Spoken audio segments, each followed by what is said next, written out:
आज हम जानेंगे विसरल आर्चेस के बारे में, जिसे फेरेंजियल आर्चेस या ब्रेसियल आर्चेस के नाम भी जाना जाता है। ये आर्चेस वर्टिब्रेट्स के फेरेंजियल रीजन में होते हैं। मछलियों में ये गिल्स को सहारा देते हैं, जबकि हायर वर्टिब्रेट्स जैसे उभयचर, रेप्टाइल्स, पक्षी और स्तनधारी में ये संरचनाएं बदलकर जबड़ा, कान की हड्डियां, जीभ और लैरिंक्स जैसे महत्वपूर्ण संरचनाएं बनाती है।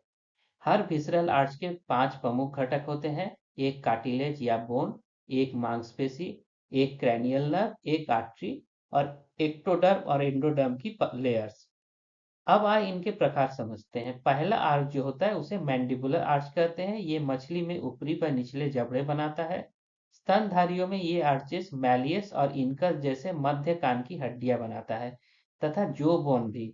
दूसरा आर्च हायोइड आर्च कहते हैं। मछलियों में ये जबड़े को सहारा देता है। मनुष्य में ये आर्च स्टेपस और हायोइड बोन और चेहरे के काफी सारे मसल्स बनाता है। तीसरे से चौथे आर्च मिलकर फेरिंक्स, लैरिंक्स और उससे जुड़े कार्टिलेज तथा मसल्स बनाते हैं। इसमें ग्लोसोफेरेंजियल और वेगस नर्व की शाखाएं जुड़ी होती है। सारे वर्टिब्रेट्स में मछलियों में ये आर्चेस सबसे स्पष्ट दिखते हैं और गिल्स का पूरा ढांचा इन्हीं से बनता है।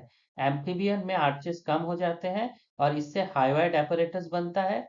रेप्टाइल, बर्ड्स और मैमल्स में आर्चेस हाईली मॉडिफाइड होकर ऑडिटरी ओसाइकिल, हाइवाइड apparatus, लैरिंक्स और नेक और थ्रोट के मसल बनाते हैं। लेकिन क्रमागत विकास में देखा गया है कि टेट्रापॉड्स यही संरचनाएं अधिक जटिल और विविध हो गई है। इस प्रकार विसरल आर्चेस वर्टिब्रेट विकास का एक शानदार उदाहरण है, जहाँ एक ही मूल संरचना अलग अलग समूह में अलग अलग कार्यों के लिए विकसित हो जाता है।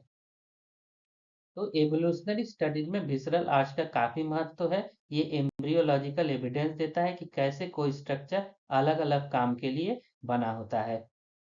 तो जहाँ एक मूल संरचना अलग अलग समूह में अलग अलग कार्यों को विकसित करता है। Thank you.